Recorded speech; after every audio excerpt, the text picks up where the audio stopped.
Bom pessoal, então muito bom dia a todos, ou boa tarde aí, tá? A ideia aqui da resolução dessa 16ª atividade aqui, que é a atividade de revisão de vocês, é fazer como se fosse uma revisão para a prova, tá bom? Então eu vou pedir para que vocês prestem atenção, muita atenção, para as definições de cada grandeza física, que é uma velocidade média, uma aceleração escalar média, que eu vou estar tentando exemplificar aqui durante as resoluções, e muita atenção também quando vocês forem fazer conversão de unidade, né? Então, começando pelo exercício 1 aqui, o exercício 1 é um exercício clássico de aplicação da velocidade escalar média, né?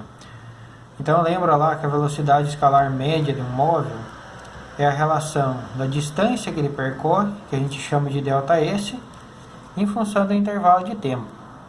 Basicamente falando, você vai pegar a distância que o móvel percorreu, vai dividir pelo tempo para encontrar a velocidade escalar média desse móvel, tá? Bom, o exercício aqui, ele deu alguns dados, e eu até coloquei algumas dicas aqui para vocês tentarem resolver o exercício, né? Então, no caso aqui foi a quebra de recorde de velocidade para uma ciclista, e o exercício dá o seguinte valor aqui, ó. Para quebrar o recorde, a ciclista ela pedalou a uma velocidade média de 296 km por hora. Então, lembra que eu sempre falo para vocês, quando vocês vão começar a resolver uma atividade, um exercício de física, vocês começam tirando os dados do exercício. Então, a velocidade escalar média da ciclista foi de 296 km por hora. E para ela atingir, durante o percurso, para ela atingir esses 296 km por hora, ela percorreu uma distância aqui de 1,6 km. Tá bom? E o exercício pergunta qual que foi o tempo que a ciclista demorou para atingir esses 1,6 km, para andar esses 1,6 km com essa velocidade escalar média, ΔT. Então veja, ele deu a velocidade escalar média, ele deu a distância percorrida pela ciclista, ele perguntou qual que foi o tempo que ela demorou em segundos para percorrer essa distância. Eu coloquei aqui a dica, ó. Então a primeira coisa que a gente tem que fazer nesse exercício aqui é converter essa velocidade escalar para metros por segundo. Então lembra que eu passei a relação até em sala de aula, quando você quer converter de quilômetro por hora para metro por segundo, você sempre vai fazer uma divisão por 3,6. E quando você quer sair de metros por segundo para quilômetros por hora, a gente faz uma multiplicação por 3,6. Então, nesse caso aqui, eu quero sair de quilômetro por hora para metro por segundo. Então, eu vou dividir por 3,6. Então, executando essa divisão aí, vocês obtêm 82,2 metros por segundo. Então observe que é uma velocidade bem considerável, né, para uma ciclista, 296 km por hora ou 82,2 metros a cada segundo, é uma velocidade bem considerável. E eu também coloquei a dica aqui para vocês converterem a distância para metros, né? Então 1,6 km convertendo em metros vão ficar 1.600 metros. Com esses dois valores aqui, a gente consegue determinar qual que foi o tempo que a ciclista demorou para percorrer essa distância de 1.600 metros. Né? Então, é só jogar na equação aqui, a velocidade média igual a ΔS por ΔT. A velocidade média vale 82,2 metros por segundo. A distância aqui, o ΔS é 1.600 metros, e o ΔT é a nossa variável. Né? Agora vamos passar o ΔT multiplicando para cá. Ó. Vou continuar o desenvolvimento aqui. Então eu fico com 82,2 ΔT, que é igual a 1.600. Então ΔT vai ser igual a 1.600. Esse cara que está multiplicando vai passar dividindo. Portanto, o tempo que a ciclista demorou para fazer esse percurso foi de 19,46 segundos, tá bom? Então, mantendo essa velocidade escalar média aqui de 296 km por hora, a ciclista demorou 19 segundos para percorrer esses 1.600 metros, estabelecendo um novo recorde mundial, tá? Então a resposta correta aqui era a letra C. A questão número 2 é uma questão relativa à aceleração escalar média. Tá? Então lembra que a aceleração escalar média é sempre definida como uma taxa de variação da velocidade em função do tempo, né? Então quando você pega um móvel, por exemplo, um móvel está parado lá num semáforo, né? Eu vou fazer aqui só a explicação básica aqui do que é aceleração, né? Então, se tem um móvel, está parado no semáforo, a velocidade inicial dele é nula, né? Quando o semáforo abre, o móvel aqui começa a se deslocar. Então, significa que a velocidade dele está variando em função do tempo, né? Então, se ele chegar, por exemplo, aqui a uma velocidade escalar, uma velocidade final aqui de 72 km por hora, que equivalem aqui a 20 metros por segundo, e ele demorou, por exemplo, um intervalo de tempo de 4 segundos para atingir essa velocidade de 72 km por hora, significa que ele variou a velocidade dele nesse intervalo de tempo aqui, né? Então ele saiu do 0 até os 72 km por hora em 4 segundos. E nesse caso aqui, por exemplo, você pode calcular então a aceleração média desse móvel aqui. Seria a variação da velocidade, lembra da definição de aceleração, a variação da velocidade em função da variação do tempo, né? A velocidade sempre tem que estar em metro por segundo, tá? Então aqui no caso a velocidade seria 20 e o tempo seria 4, né? 20 dividido por 4, 5 metros por segundo ao quadrado. Então o significado de aceleração é isso, é a taxa de variação da velocidade em função do tempo. Essa aceleração aqui, de 5 metros por segundo ao quadrado, significa que esse móvel, a cada segundo, ele aumentou a velocidade dele em 5 metros por segundo.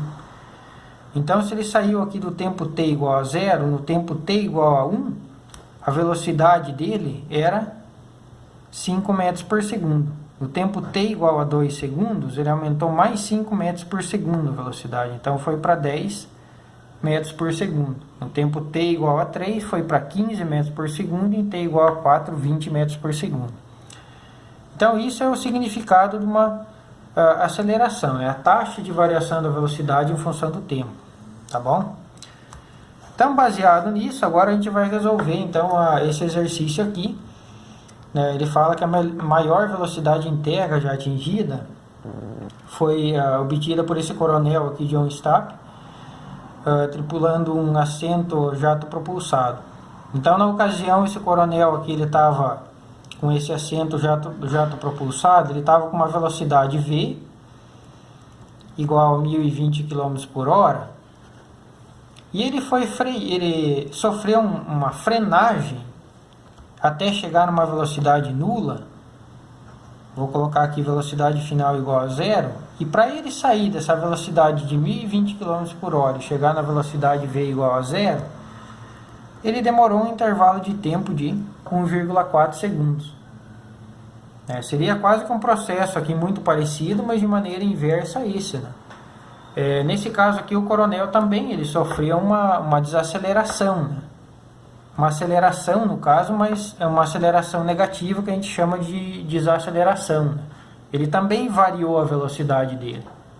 Só que nesse caso aqui foi uma frenagem, aqui foi uma aceleração, tá bom? Mas a grandeza da velocidade, ela pode ser calculada da mesma maneira. A única coisa é que ela vai ser negativa, né? Sempre que você tem um processo de frenagem, a aceleração vai ser negativa, né? Porque a velocidade inicial aqui sempre vai ser maior que a velocidade final. Tá bom? Então, nesse caso aqui, a gente também pode determinar a aceleração escalar média. Quando vocês vão determinar a aceleração escalar média, a primeira coisa que você tem que fazer é converter essa velocidade aqui, esses 1020 km por hora, para metro por segundo. Então eu vou colocar aqui, a velocidade média é 1020 km por hora. Se a gente dividir isso aqui por 3,6, a gente obtém um valor aqui de 283,3 metros por segundo. Então essa foi a velocidade média dele, era a velocidade inicial dele, digamos assim, no percurso, não a velocidade média, vou colocar aqui VI. E para sofrer esse processo de frenagem, para chegar na velocidade nula, ele sofreu um processo de frenagem, vou colocar aqui VF igual a zero, num tempo de 1,4 segundos. Então, com esses dois dados aqui de velocidade e tempo, a gente consegue calcular a aceleração escalar média. A aceleração escalar média é sempre a taxa de variação da velocidade em função do tempo. Um delta dentro da física significa sempre algo final menos algo inicial. Nesse caso aqui, velocidade final menos inicial, dividido pelo intervalo de tempo ΔT aqui. Tá? Aqui eu não vou especificar porque não precisa, mas a velocidade inicial aqui do Coronel com o jato propulsado lá foi nula, né? Porque a velocidade final dele foi quando ele parou. E a velocidade inicial são esses 283,3 metros por segundo, dividido por 1,4. Tá bom? Se vocês fizerem essa conta aqui, ó, vai manter o sinal negativo aqui, vocês vão obter menos 202,3 metros por segundo ao quadrado. Aqui tem uma pequena aproximação, então fica menos, acho que dava menos 202,36, se não me engano, então eu aproximei aqui para 0,4, tá bom? Deixa eu até fazer essa conta aqui.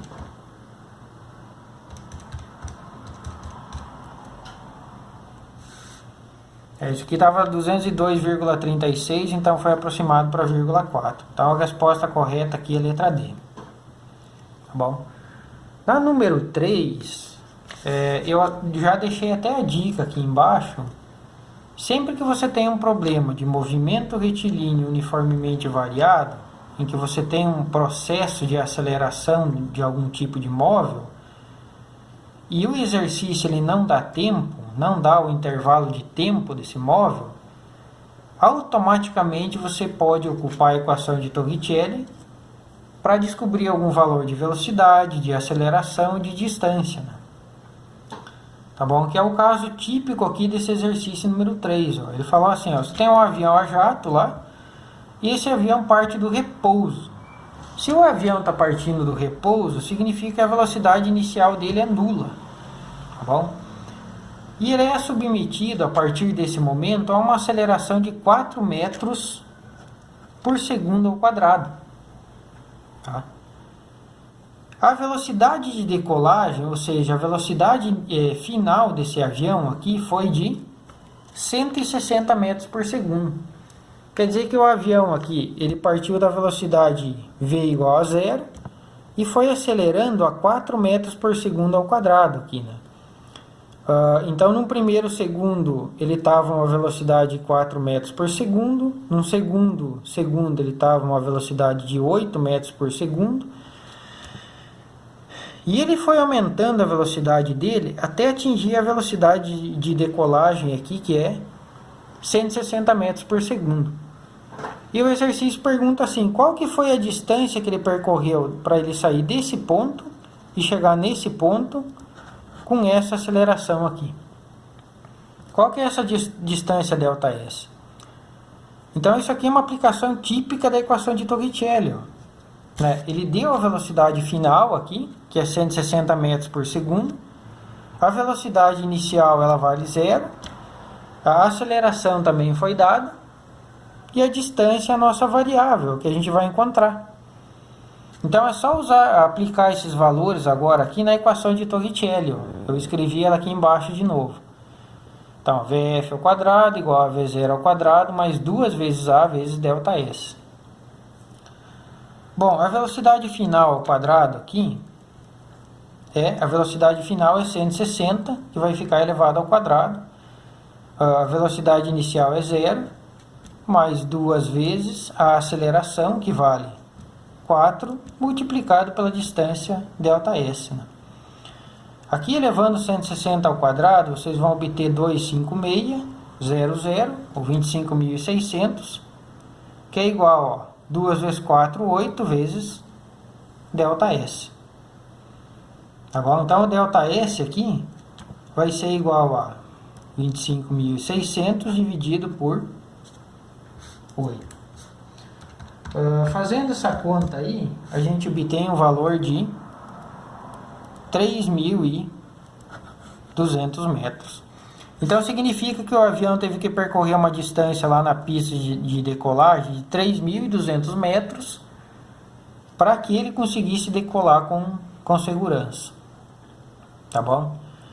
Então, dica: sempre que vocês tiverem algum exercício de movimento retilíneo uniformemente variado, uniformemente variado significa que o móvel ele está acelerado, tá? Sempre que vocês tiverem um exercício desse e ele não der o tempo, automaticamente vocês ocupam a equação de Torricelli para resolver a atividade. Bom, vamos para o exercício número 4. Aqui no exercício número 4, ele dá a frequência média de rotação do motor de um carro. Ele fala que mais ou menos a frequência média de rotação do motor de um carro são 3.500 rotações por minuto. Lá mais ou menos quando o carro está numa velocidade média lá na BR de 100 km por hora, a rotação média do motor do carro é mais ou menos essa, né? Foi um dado que eu mesmo busquei, aproximado, tá bom? E aí o exercício fala assim, ó, assinale a alternativa que indica a frequência em Hertz, ou seja, o número de rotações por segundo e o período de rotação desse motor, né? Então a frequência significa o número de rotações por segundo desse motor, né? Só que veja bem, aqui ele deu um número de rotações por minuto. Ele falou que o motor executa 3.500 ciclos a cada minuto. Tá? Para a gente calcular o valor de frequência, esse cara aqui tem que sempre estar em segundos. Tá bom? Então, para converter para segundos isso aqui, já fica meio lógico que você vai ter que dividir ele por 60, né? Mas se algum dia vocês tiverem uma dúvida, vocês podem fazer a seguinte relação aqui, ó. A frequência é 3.500 ciclos por minuto. Um minuto tem 60 segundos. Tá bom?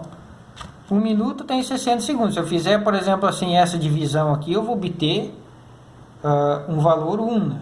Um minuto tem 60 segundos, 60 por 60 daria 1. Né? Tá bom? Então esse cara aqui vai cortar com esse aqui, ó.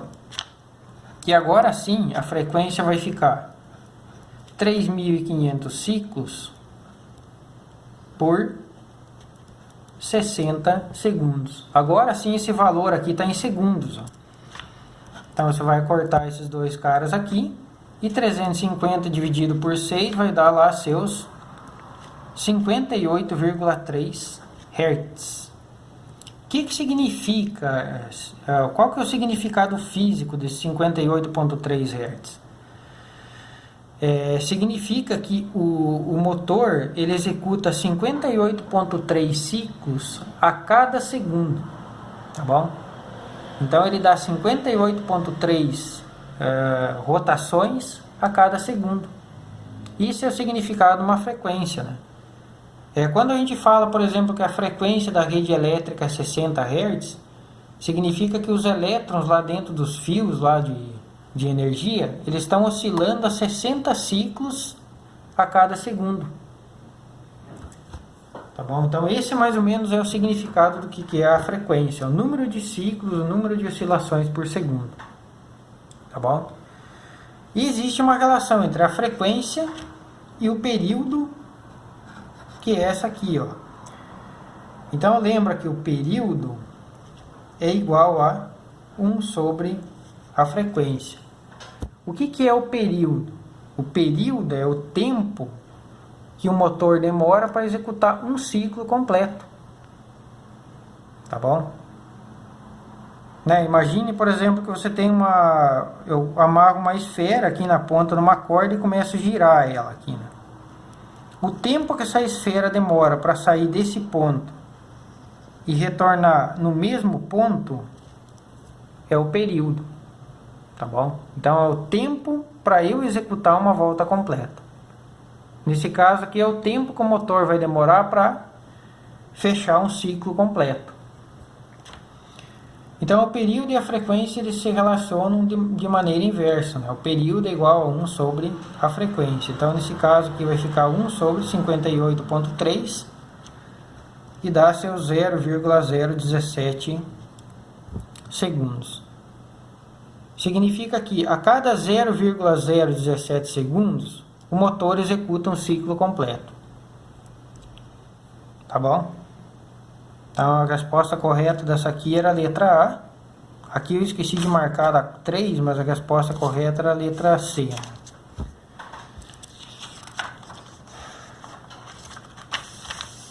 Ok, eu vou fazer uma pausa aqui, daqui a pouco eu retorno resolvendo os exercícios 5 e 6, tá?